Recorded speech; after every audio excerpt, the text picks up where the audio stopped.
El sol veraniego, su río torrentoso y el aire cordillerano hacen del montañoso pueblo Cajón del Maipo un oasis de paz para sus más de 12.000 habitantes, rodeado de cerros, farellones y colinas.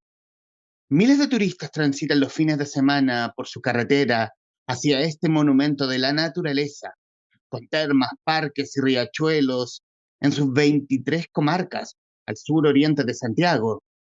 Allí, en ese remanso de calma, el miércoles 29 de enero de 1992, la parcela de 7 hectáreas del general Augusto Pinochet en la localidad de El Melocotón no era una taza de leche, había un gran ajetreo. El comandante en jefe del ejército se aprestaba a festejar su aniversario 50 de matrimonio con Lucía Iriar, al día siguiente, el jueves 30 de enero de 1992. Una fecha festiva para ellos, pero que significará escándalo y venganza. El matrimonio celebrará sus bodas de oro algo lejos de ese vergel encajonado por serranías y el río Maipo. Lo hará a 110 kilómetros de distancia, en su hacienda de descanso en Bucalemu, región de Valparaíso, con brisa marina rodeado de su familia y su círculo de hierro de votos civiles y militares. Nadie del gobierno democrático del presidente Patricio Aylwin concurrirá al festejo de quien apenas 2 años atrás era el dictador que a sangre y fuego tuvo el poder durante 17 años. 7 kilómetros más abajo de El Melocotón, en el vecino poblado de San Alfonso, el coronel Gerardo Huber Olivares, por el contrario, vivía horas de angustia, que muy pronto serían de terror para él y su familia, como reconoció José Ignacio, el menor de sus 3 hijos, en entrevista con el autor. Había sido agente del Servicio Secreto del Ejército de Chile, uno de los incondicionales del general Pinochet y parte del grupo de los preferidos. Pero desde la noche del sábado 30 de noviembre de 1991, todo cambió. Su hogar, en la acomodada comuna de Las Condes, se hallaba bajo amenaza, constantemente espiado y con sistemas de alarma láser contra asaltos. Una llamada al teléfono de la casa en calle Vizcaya fue solo la primera de una serie de amenazas anónimas. Adriana Poloni Becker, esposa de Hoover, atendió a la voz del anónimo depravado. Comillas, te voy a hacer gozar. También a tu hija Astrid, a la que violaré. Sabemos dónde estudia tu hijo Alex, en el Kent School, y dónde llevas al menor José Ignacio, cierro comillas. Por el miedo que sentía, Adriana Poloni nunca reveló estos hechos. Solo lo hizo 27 años después en entrevista en el programa Enigma de TVN. Comillas. Ese tipo de llamadas con voz de hombre se multiplicaron, recordará. Coincidentemente, al mediodía de ese mismo sábado, al poniente de Santiago, despegó desde el aeropuerto Arturo Merino Benítez un cargamento de 11 toneladas de armas enviado a Croacia, en ese momento en guerra con Serbia, por una asociación secreta de comandantes militares desde Famay. Y este es el comienzo del primer capítulo del libro del cual hablaremos hoy en esta nueva entrega del Traficantes de Cultura.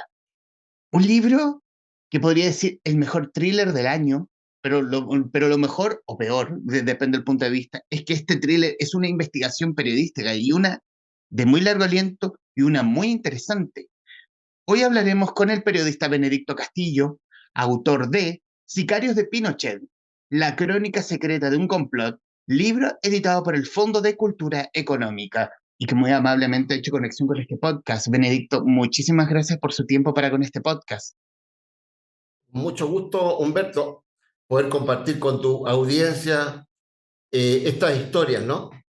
Historias reales, con personajes reales y en tiempos reales, porque todo esto que narramos, que se estructura durante el periodo de la gran impunidad, que fue todo el periodo que duró la dictadura cívico-militar, se extendió hasta más o menos el 2008. O sea, bien avanzada la democracia, y bien avanzada la democracia gozó de impunidad esta asociación secreta que investigamos. Uno ha escuchado tanto de este caso, del tráfico de armas a Croacia, de la venta de armas a países con la prohibición de hacerlo por parte de Naciones Unidas, que uno sabe, pero a la vez no sabe tanto el detalle. Y no hay tantos libros que lo acrediten y que lo expongan a quienes a quienes leen un poco de historia para, por lo menos, como se dice, cachar donde uno está parado, como decirlo en buen chileno. Aquí quiero hablar de la idea, cómo se gesta esta investigación. Mira, yo soy autor de otros 6 libros del mismo género sobre temas de derechos humanos, asesinatos y corrupción.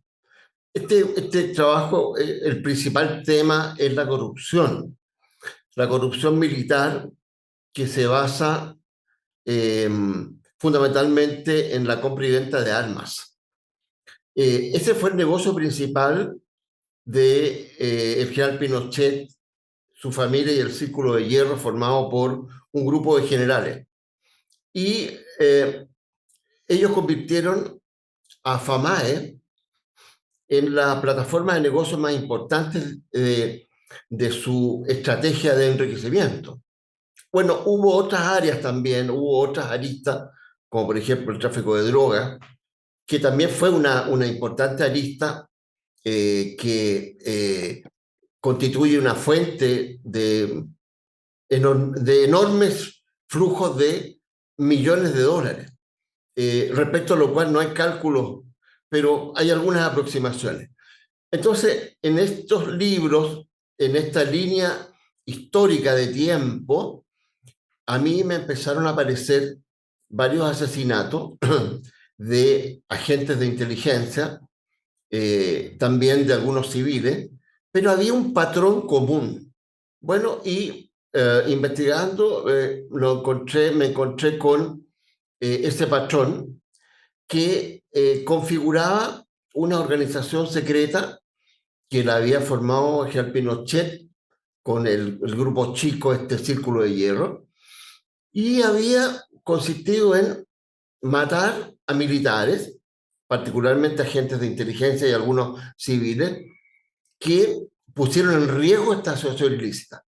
Es el tema principal, por eso que este libro está plagado de crímenes, espionaje, mucho suspenso, traiciones, etcétera, que son estos elementos de un cóctel único, y este cóctel es la traición, el asesinato, eh, a eh, riesgo de todo. O sea, esta gente, como gozaba de la impunidad que le permitió los primeros 17 años del gobierno militar y luego el poder que siguieron acumulando a lo largo de los primeros gobiernos de la concertación, eh, esta gente gozó de un largo periodo de impunidad y finalmente se produjo, como acostumbran a decir los místicos,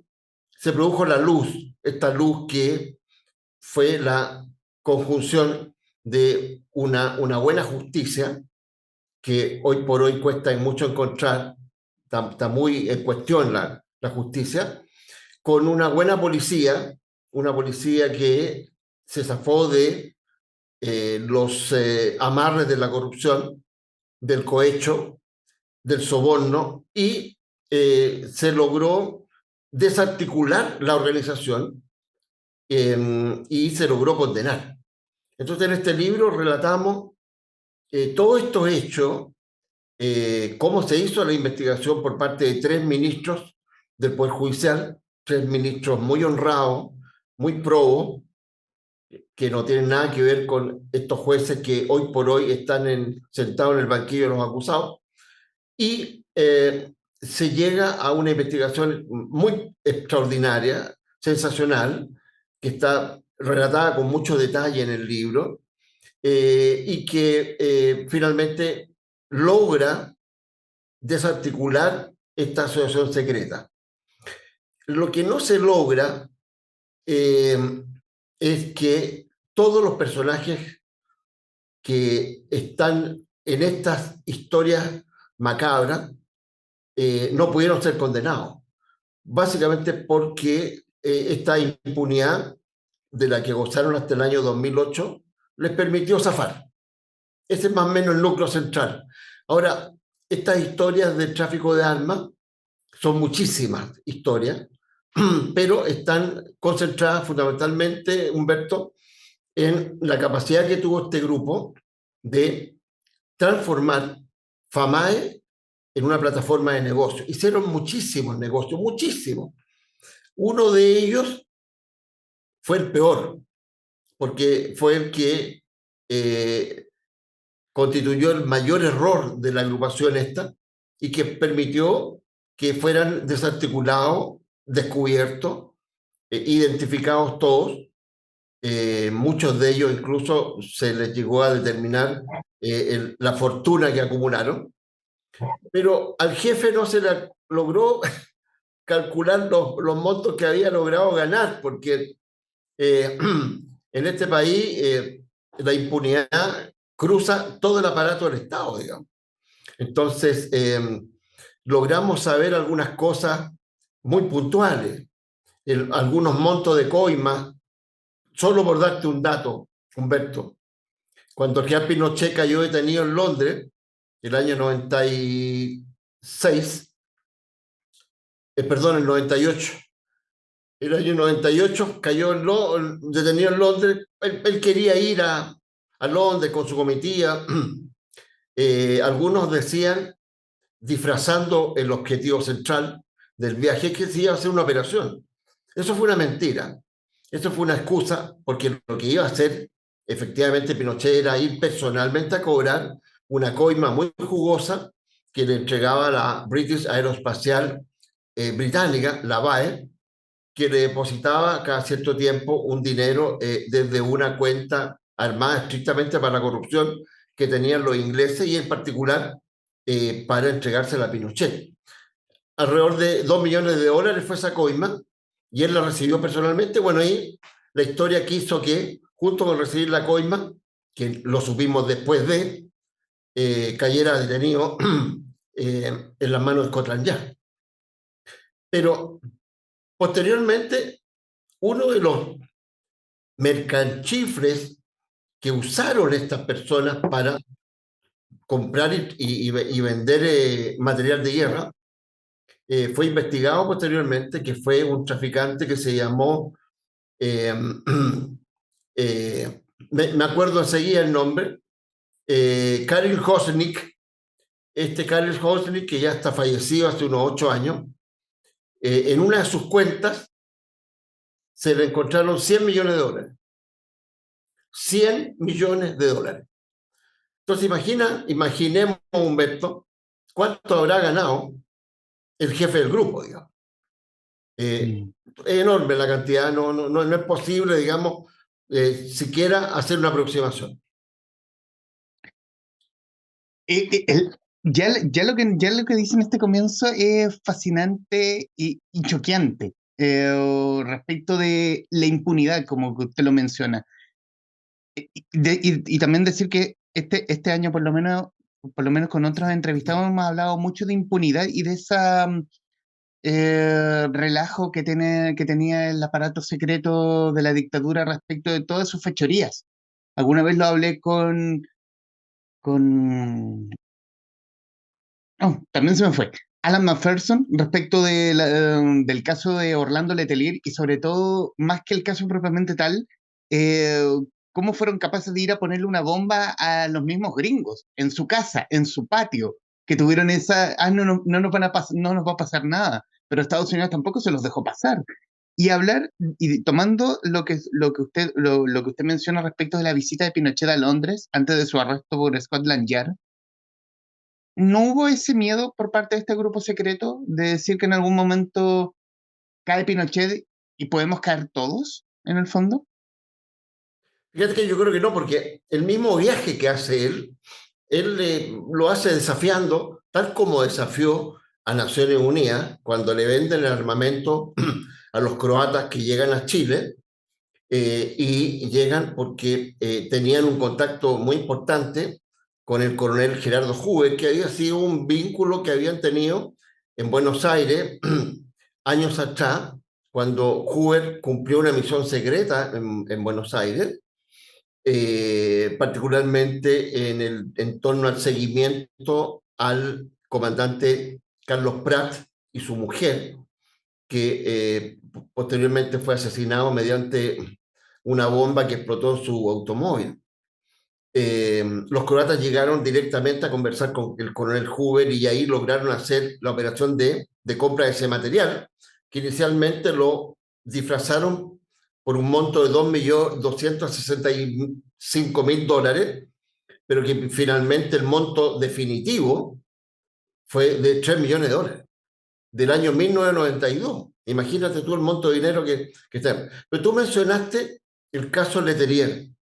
Mira, ese exfuncionario, ex canciller del presidente Salvador Allende, fue asesinado en el año 1976 en Washington, también mediante explosivos que hicieron detonar en la base del automóvil. Estados Unidos reaccionó y logró identificar a dos agentes que habían estado directamente involucrados. Uno, el norteamericano Michael Townley, y el capitán de ejército Armando Fernández Lario. Tú recordarás, Humberto, ¿no es cierto? Y la audiencia lo mismo. Bueno, ¿qué pasó al interior del ejército? ¿Qué pasó al interior del gobierno militar? Bueno, tomaron medidas del tipo de reordenamiento de la situación, tomar medidas de último ratio para impedir que todo esto se descubriera. Entonces, dentro de las medidas que tomaron fue eliminar la dirección consular de la Cancillería. ¿Por qué? Porque en la dirección consular de la Cancillería, que la dirigía un diplomático y estaba integrada por otros agentes del ejército, ahí estaba un cuaderno en donde quedaban registrados todos los agentes con sus nombres reales y sus chapas que salían al exterior a cumplir misiones de exterminio o atentados. Entonces, cuando salta la información de que estaban identificados Townley y Fernández Lario, que habían ingresado a Estados Unidos con chapa, Manuel Contreras, que en ese momento era el director de la DINA y por tanto el principal ejecutor del plan, conjuntamente con Pinochet deciden eliminar a los integrantes de la dirección consular de la Cancillería. Y al primero que eliminan es al director, que es un señor de nombre Guillermo Osorio Troncoso, al que le prometen una embajada, la embajada de Honduras, y le dicen, mira, te vamos a sacar de director y te vamos a enviar como embajador. Bueno, el señor se creyó el cuento y realizaron una ceremonia en el edificio de Diego Portales, que era la base del gobierno en los primeros años, que era donde funcionaba la presidencia en aquellos años, y hacen una ceremonia con un embajador presente, hay un cóctel y en el cóctel Osorio se siente mal y le dice a su esposa, la Rosmarie Scroglie Alessandri, de alta alcurnia la señora, que se siente mal y que se va a ir a la casa. Entonces toma el auto con chofer, lo lleva a la casa, ella va con él, ella relata que cuando llegan a la casa, Guillermo le dice que se quiere acostar, se recuesta en la cama, le pide un vaso de agua y 10 minutos después este hombre decide suicidarse mediante un disparo frontal a distancia en la frente. Esa fue la explicación, esa fue la forma que ocupó la policía de aquella época, ordenada por la Dirección de Inteligencia, de que así se explicara públicamente y a la familia de que este señor había sufrido una intentona de suicidio, que se había suicidado disparándose un tiro a distancia. La pregunta es, ¿se suicidó o lo suicidaron? Lo más probable es que haya ocurrido lo último, porque era un patrón común. El coronel Hoover, el año 1992, cuando es secuestrado y posteriormente cuando no logran encontrarle todos los documentos que él había guardado porque había decidido denunciar todos los negocios que hacía Pinochet en la FAMAE. A este hombre lo secuestran desde la casa donde está veraneando en el Cajón del Maipo con su familia, y este hombre es secuestrado y luego, después de 20 días, cuando no logran encontrar los documentos, intentaron secuestrar a su hijo, tuvieron bajo control a su familia, le pusieron micrófonos en toda la casa, le intervinieron los teléfonos, no hubo forma de encontrar los documentos hasta que finalmente deciden eliminarlo, le destrozan el cráneo y lo tiran en el Cajón del Maipo, cerca de un puente. Entonces, ¿cuál fue la versión oficial que da el ejército en ese minuto? Que este hombre se había suicidado. Entonces, pocas semanas después, el chofer de Hoover, que se había reunido estando con vida y que habían conversado en forma secreta, también es hallado en un camino que conduce a Melipilla, a bordo de su auto, también suicidado, con la diferencia de que este hombre era diestro y aparece con una bala en la sien izquierda. Bueno, posteriormente el juez que comienza a investigar el caso Armas de Croacia, el magistrado Hernán Correa Cerda, murió extrañamente en el hospital militar de un cáncer relámpago. Un hombre que medía 1,90 m, yo lo conocí, era un tipo robusto, había sido un gran juez que había investigado un caso muy notable, la muerte de un cura, el cura francés André Harlan, que había muerto de un disparo en la cabeza durante una protesta en la población La Victoria. Posteriormente, el actuario que tenía el magistrado para investigar esto, el actuario del secretario, el que secretea y conoce todos los dimes y diretes, las diligencias, aparece suicidado en el baño del juzgado. En fin, hay una serie de muertes de este tipo.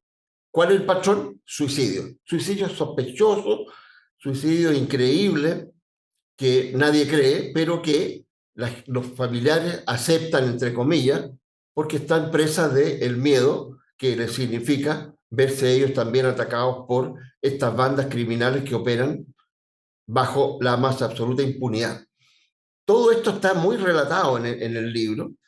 Otro de los personajes de la dirección consular que es asesinado es un suboficial de ejército que era el tipo que llevaba el cuaderno secreto donde apuntaban los nombres de los agentes, el sargento Guillermo Troncoso.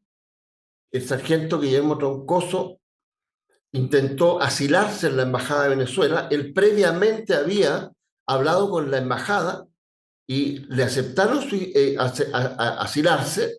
Él llevaba incluso unos microfilm con documento secreto sobre los negocios de Pinochet y del grupo, y el tipo intenta ingresar, desarma a un carabinero que estaba de guardia en la embajada y no logra hacerlo porque el carabinero logró a él desarmarlo, lo detienen y lo entregan a la Dirección de Inteligencia del Ejército, respecto del cual posteriormente no se supo absolutamente nada de este suboficial. Y así ocurrieron una serie de casos que el patrón, ¿cuál es? El patrón es que esta gente intentó revelar los secretos, los negocios de esta agrupación que encabezaba el general Pinochet. Era un patrón absolutamente habitual. Se me viene a la memoria, por ejemplo, la figura de Eugenio Berríos y de la forma en cómo murió.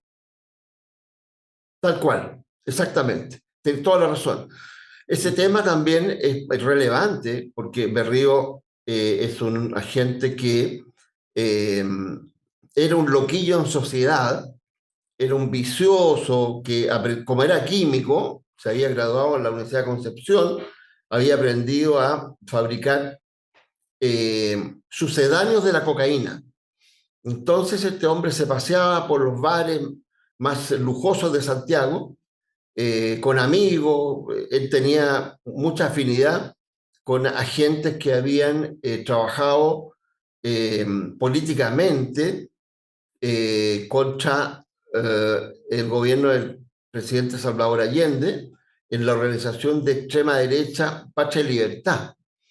Entonces este hombre conocía a muchos militares, etcétera, y él recorría los bares de Santiago y les convidaba a esta supuesta cocaína que él fabricaba, como te digo, en un laboratorio propio que tenía en su casa, ahí en Antonio Velete, en Providencia, y que después lo trasladó a Carmen con Avenida Mata, donde se fue a vivir porque quería tener una independencia y que sus padres, con los cuales vivía en Antonio Velete, no supieran qué es lo que él hacía, digamos.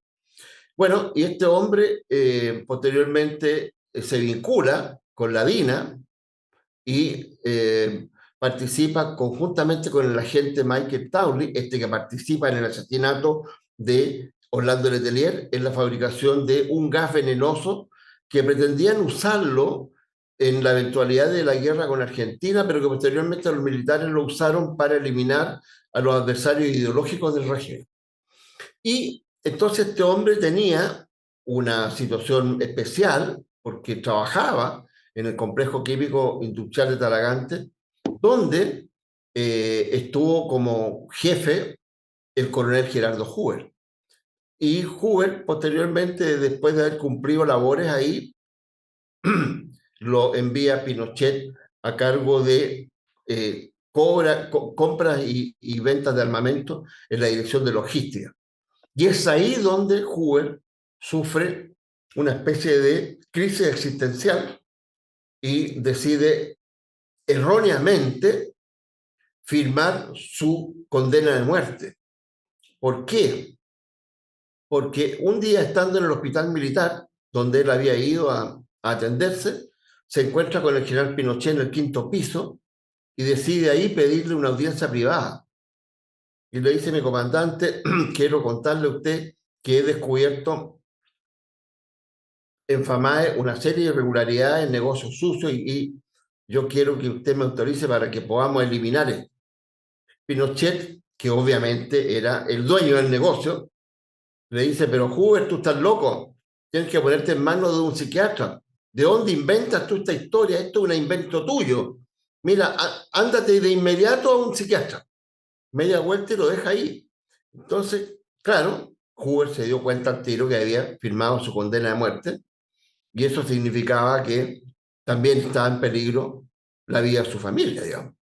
Así que lo primero que hace Hoover es comprar elementos y decide convertir su casa en una especie de cárcel con radares y con sistemas de protección para impedir que si asaltaban su casa para eliminarlo, estos sistemas le avisaran, porque este era un hombre que había sido agente importante de inteligencia del servicio secreto del ejército. Así que ahí comienza una historia de terror, no solo para él, sino que para su familia, una historia con mucha traición, porque sufrió lo indecible este hombre. ¿Por qué? Porque sus íntimos amigos, todos los cuales eran coroneles, mayores, generales, todos estos personajes le dan vuelta a la espalda y lo traicionan, y forman parte de toda una operación en que Hoover es el blanco de una operación de asesinato. Eh, Tiene una serie de hechos que son muy sorprendentes, que da la impresión que es una parte de una película de Los Sopranos, pero no, son hechos reales que ocurren en el marco de la impunidad con la que actuó hasta muy avanzada la democracia esta agrupación delincuencial. Conversamos con Benedicto Castillo, autor de Sicarios de Pinochet, la crónica secreta de un complot, libro editado por Fondo de Cultura Económica. Benedicto, hablar de la cercanía. ¿Cuánto ¿Cuánto tiempo cuesta una investigación como esta? Mira, harto tiempo, porque lo primero que tengo que confesarte es que eh, en mi caso particular, yo no tengo financiamiento de entidades o de universidades o de privados. Esta es una inversión que hago yo con mi familia con el único propósito de contribuir a la memoria histórica de Chile. Es importante que las generaciones conozcan todos estos errores que hemos cometido como sociedad para que no volvamos a cometerlos de nuevo. Fíjate que el pueblo judío tiene una gracia. ¿En qué sentido? En que un filósofo de nombre Teodoro Adorno logró introducir un concepto después de la tragedia que vivió ese pueblo, de la mano del fascismo, de la enorme destrucción de millones de judíos. Entonces ellos lograron introducir en la educación la pedagogía de la memoria. Entonces desde niños les enseñan todo lo que fueron los campos de exterminio, todo lo que fueron los asesinatos en masa, todo lo que fue esta política del crimen de Hitler. Fíjate que aquí en Chile no hemos logrado convencernos de eso. O sea, aquí, ¿qué es lo que hacemos? Aquí tenemos una cultura de los inmuebles para la memoria. Entonces, hay como 120 casas a lo largo de todo Chile que le ponemos una placa que aquí hubo un recinto de tortura, aquí hubo una prisión clandestina. Yo creo que eso está muy bien. Entonces, una vez al año se juntan las víctimas, los familiares, y conmemoran la memoria de los que padecieron aquello. Eso está muy bien. Pero la pregunta es, ¿y qué pasa con el resto de las generaciones?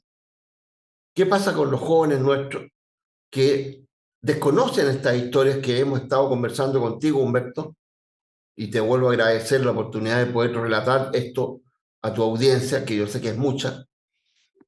¿Por qué no hacemos esto? ¿Por qué no ponemos en la educación chilena una unidad que permita que el profesor relate hechos puntuales, que son sustanciales, para que efectivamente desde muy niños sepamos que no podemos nuevamente tener dictaduras militares, que nuevamente no podemos matar al que piensa distinto a nosotros?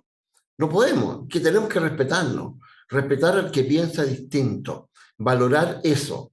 Fíjate que por eso que yo sigo trabajando en torno a esto y me lleva tiempo, me llevan meses, me llevan años. En este trabajo demoré 3 años y medio. Eh, Terminé el trabajo durante 2 años y medio eh, buscando mucha documentación, porque la base del periodismo de investigación está en documentos. Tú tienes que ser capaz de documentar aquellos hechos que vas a narrar conjuntamente con tener la capacidad de convencer a personas que fueron testigos. En Chile cuesta mucho entrevistar. La gente sabe mucho, pero tiene temor a contarlo. No hay conciencia social de este deber. Fíjate que tú vas, sin ir más lejos, aquí cerquita, a Argentina, a las personas hay que decirle, señor, no hable más, porque tienen una alta conciencia de esto. En Chile tenemos poca conciencia. Sí, yo sé que hay gente que colabora y a mí en particular, yo debo decir que me siento muy bendecido porque durante los 40 y tantos años que llevo como periodista he tenido la capacidad y la virtud de encontrar amigos en la policía, en el Poder Judicial, en diversos estamentos de la administración pública que cuando yo he recurrido me han podido abrir documentos y me lo han entregado, etcétera, etcétera. Entonces, eh, yo subrayo, yo creo que es muy importante contribuir en esta línea. Eh, Hagamos un aporte a la memoria para que no volvamos a tropezar ahí en la misma piedra. Esa es un poco la idea, Humberto. ¿Y cómo se da esa cercanía con el Fondo de Cultura Económica, con la investigación ya hecha? Mira, como acostumbro yo decir cada vez que hablo de este tema, cada vez que uno termina un trabajo de esta naturaleza, va al famoso compra huevo. Entonces tú tienes que recorrer dos o tres o cuatro editoriales que publican libros del género que tú estás trabajando y cada editorial se demora un tiempo, cada editorial tiene un editor que lee el trabajo tuyo, lee lo que uno le presenta, generalmente uno presenta un abstract más algunos capítulos del comienzo, otros del medio y otros del final, de manera que el editor se arme una idea del relato, el tipo de narración y cómo está presentado el hecho. De manera que se demoran un tiempo importante las editoriales medianas y grandes, pero las chicas menos, ¿eh? Las chicas son más directas. No he tenido relación con editoriales chicas, pero tengo colegas que han trabajado con editoriales chicas y son más directas. Así que bueno, tuve el honor de que el Fondo de Cultura Económica me sumara a su catálogo de autores y me editaron este trabajo. Estamos trabajando con un segundo texto y un tercer texto. Eh, Así que yo soy muy agradecido de el apoyo que me ha estado dando Fondo de Cultura Económica. Volviendo al libro, me encantaría saber o qué ocurría en la cabeza de por lo menos personeros del gobierno de la época, con esta cercanía que tenía con generales que estaban inmersos en este círculo de hierro de Pinochet y que eran capaces de convencer al mismísimo ministro de Justicia para que autorizara una venta de armas a Nigeria. Nigeria creo que era un país nombrado y que obviamente no iban a Nigeria y que iban a Croacia en países en conflicto. ¿Cómo era el gobierno de la época, el de Patricio Aylwin? Era más bien, no sé si reacio por decir la palabra, es como que tu mano izquierda no se entere que lo que hace tu mano derecha. En efecto, que el ejército haga lo que quiera, yo no me voy a meter, no voy a alterar el genio del general Pinochet, o en verdad podríamos decir que el gobierno fue engañado por Pinochet.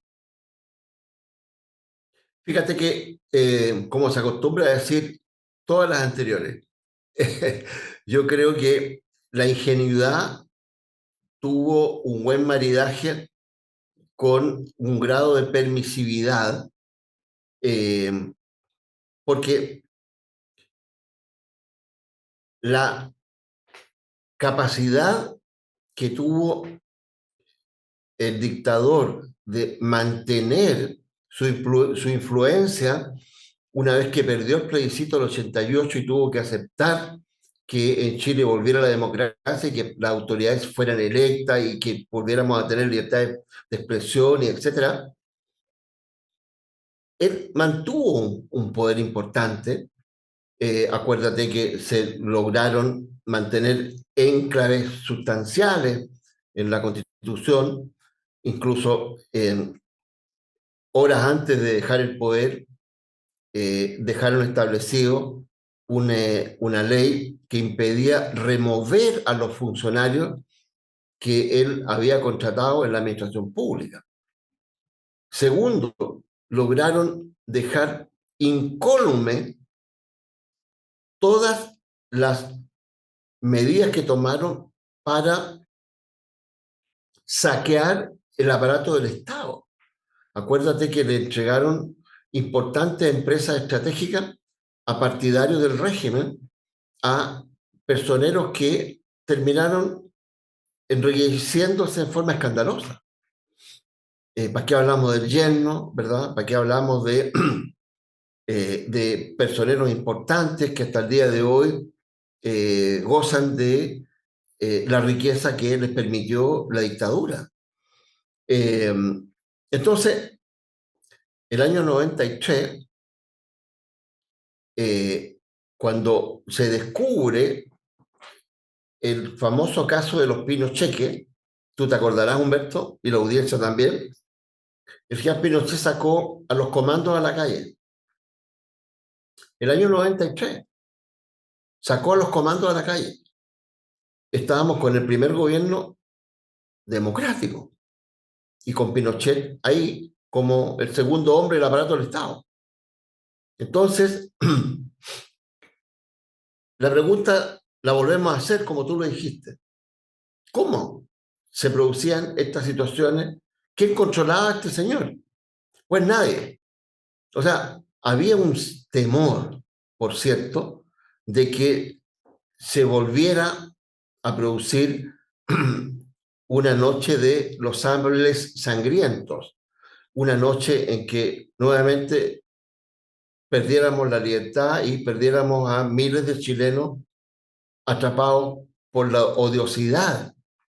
Entonces, eh, los ministros que autorizaron la venta de armas a Croacia lo hicieron creyendo en la palabra que le expresaba un general que se llama, porque todavía está vivo, Héctor Letelier Skinner. Héctor Letelier Skinner. A Héctor Letelier Skinner, el ministro que dilucidó el asesinato de Hoover y que también investigó el tema de la arma a Croacia, este ministro le encontró una casa a una propiedad a Letelier Skinner por 460 millones de pesos del año 1995, comprada en 95. Entonces, cuando Letelier Skinner le dice al subsecretario de Guerra que los documentos provenientes de quienes venían a comprar estas armas estaban en regla, que eran originales, que incluso había sido firmado por el ministro de Guerra, eran todos falsos.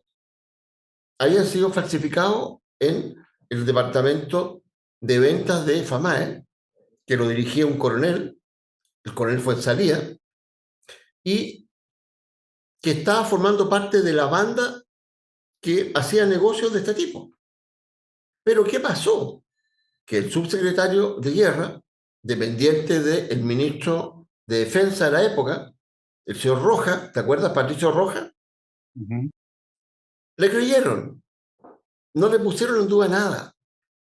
Y así fue que Chile pasó una vergüenza mundial, porque cuando se descubrieron estas armas en Hungría, en el aeropuerto de Farejare, bueno, se descubrió que Chile había vulnerado la resolución de Naciones Unidas y el presidente norteamericano de la época hizo que el embajador que Chile tenía en ese momento acá, Estados Unidos tenía acá, le hiciera ver esta situación al presidente Edwin, que era un bochorno internacional, que duda te cae. O sea, primer gobierno democrático cometía un error de ese tamaño, digamos. Entonces, ¿pero por qué? Porque finalmente esta suerte, como tú lo comentabas, Humberto, de ingenuidad, de permisividad, con una mezclita de temor, era lo que permitía que esta gente siguiera funcionando y cometiendo fechorías. Te contaré que ellos siguieron traficando armas desde FAMAE. El 95, el 97, hay registros que están publicados en el libro de envíos de armas a otras partes. Eh, entonces, eh, Pinochet eh, se sentaba sobre la institucionalidad el día y el momento en que él quería, porque se sentía un tipo todopoderoso todavía. Por eso es que cuando viaja a Londres eh, y le avisan sus cercanos, sus asesores, que no lo haga porque está el juez Garzón en España con intención de dictar una orden de detención en su contra, Pinochet no lo cree nomás. ¿Eh? Y él va porque, ¿cuál era el objetivo central? Bueno, recibir la coima de la BAE, que la recibió, que la recibió. Mm.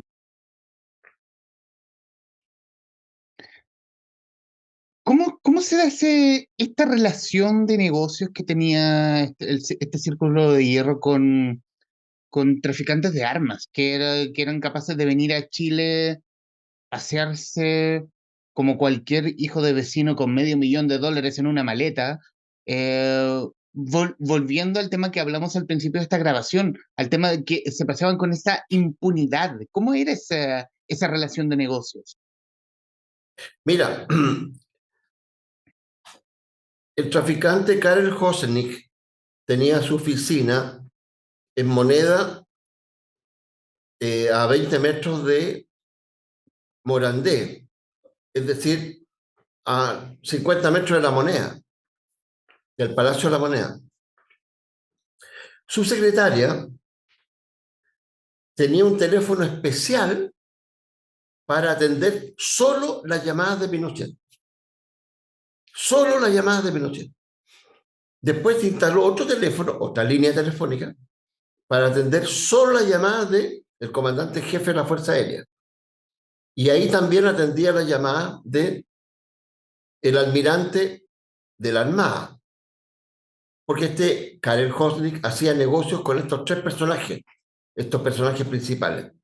Entonces, la secretaria de Karel Hosnick confesó ante el ministro en visita cuáles eran las llamadas que le hacían, cuáles eran las peticiones, muchas de las cuales ella conoció, pero la mayoría de las cuales no conoció porque la conversación secreta que tenía su jefe con los mandos militares, ella no la intervenía, digamos.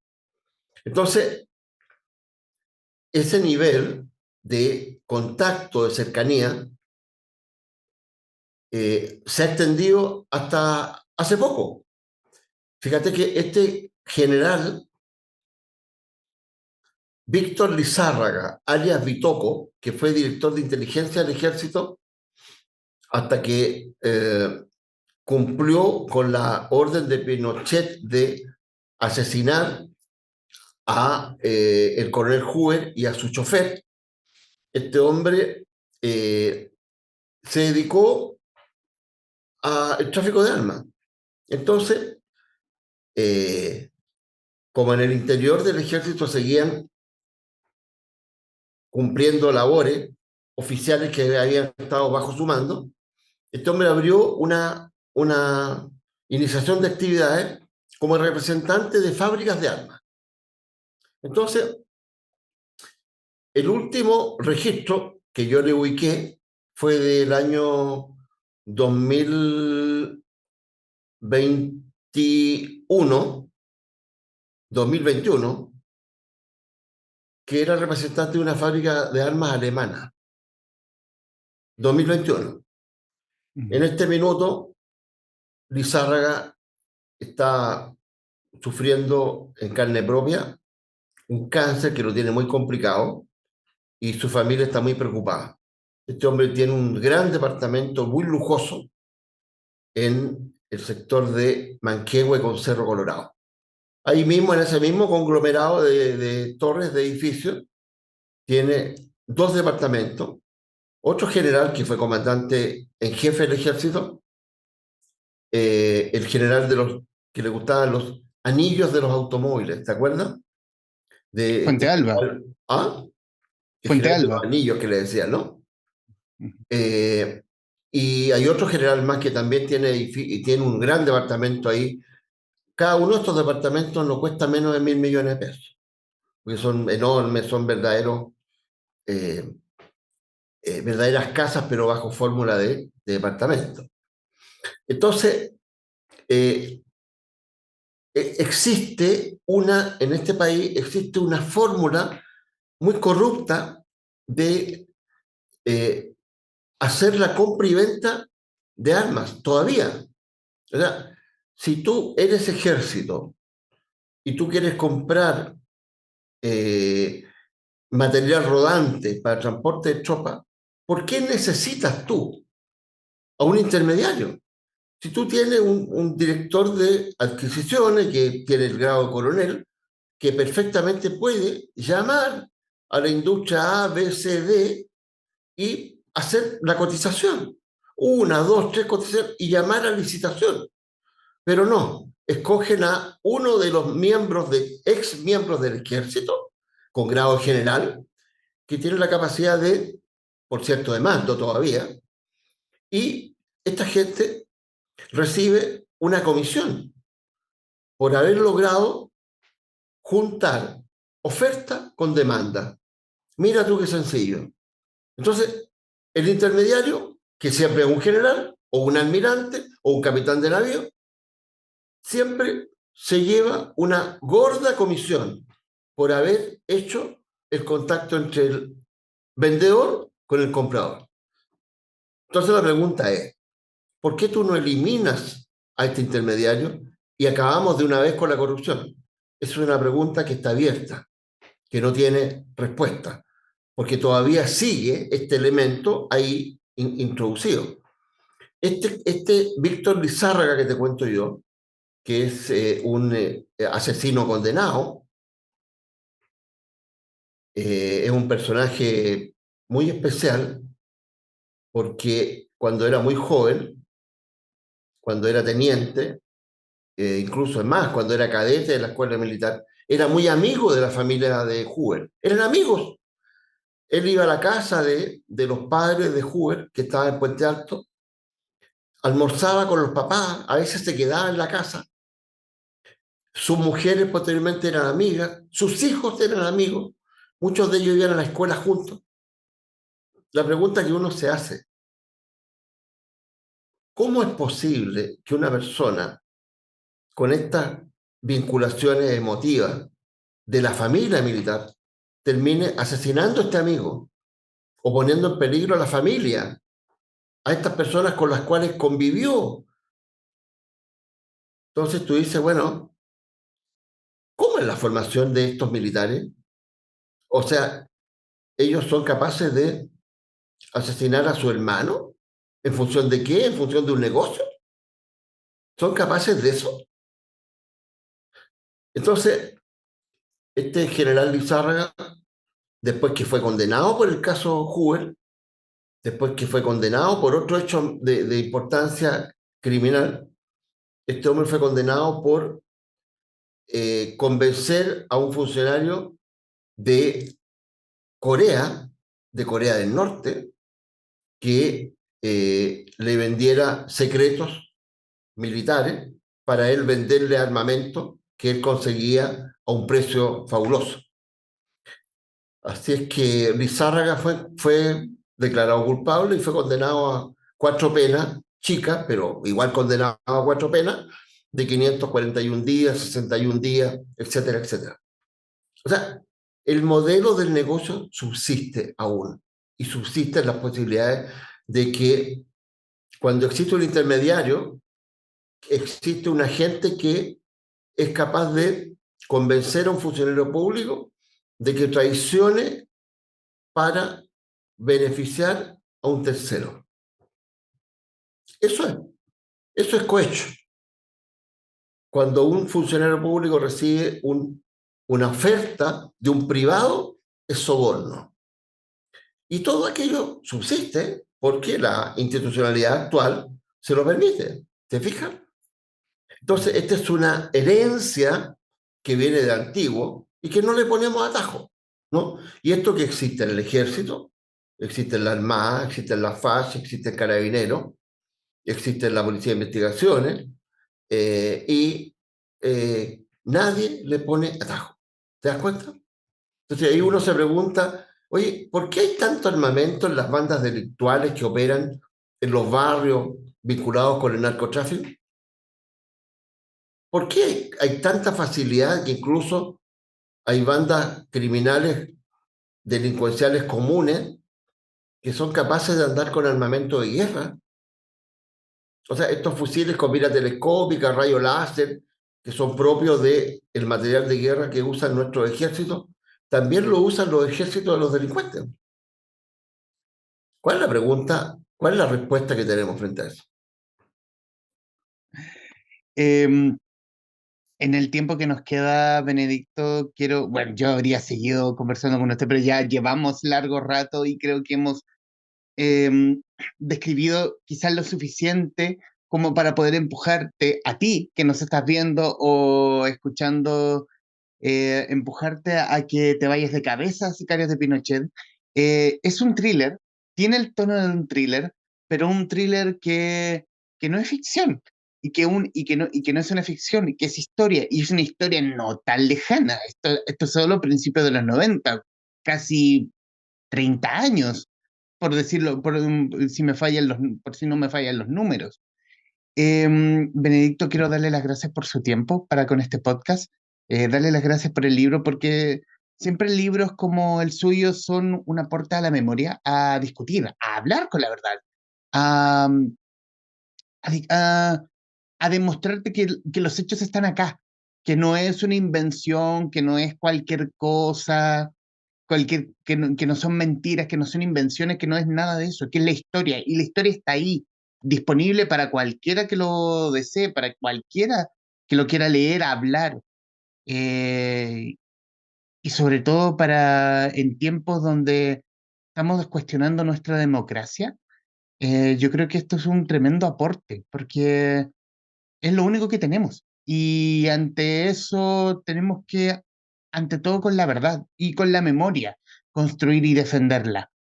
Benedicto, estos minutos finales son suyos para que diga lo que guste respecto del libro, de lo que quiera. Gracias, Humberto. Bueno, agradecerte desde ya la posibilidad de poder contactarme con tu audiencia y poder tener este diálogo, esta conversación, que ojalá pueda ser fructífera, en el sentido, por cierto, de que los amigos que están conectados con esta conversación puedan leer este trabajo. No es caro. Yo sé que los precios que se manejan muchas veces son enormes. No logro entender todavía por qué existe el IVA al libro. Nadie sabe para dónde va el IVA. Si alguien me lo puede explicar, fantástico. Nadie sabe para dónde va el IVA. Pero si fuera para construir biblioteca, qué lindo sería, digamos. O si fuera para comprar artículos escolares a los niños de las familias más carenciadas, también sería un logro maravilloso. Pero no sabemos para dónde va ese IVA al libro, ese IVA que encarece la literatura, pero aún así, este libro, Sicario de Pinochet, no caro, está en la mayoría de las librerías, está también a través de las plataformas, está en Mercado Libre, está en la página web de la editorial, www.fondodeculturaeconómica.cl, está ahí a más bajo precio, me acabo de acordar. Así que ojalá puedan adquirirlo y eh, poder conectarse con esta atrocidades, estas tropelías que cometieron aquellos que tuvieron el poder y que abusaron de él de la forma que está ahí narrado, Humberto. Benedicto Castillo, periodista, autor de Sicarios de Pinochet, la crónica secreta de un complot, libro editado por el Fondo de Cultura Económica en conversación con la guarida de los traficantes de cultura. Estimado Benedicto, muchísimas gracias. Gracias a ti, Humberto. Nos vemos la próxima. Y gracias a todos en la audiencia.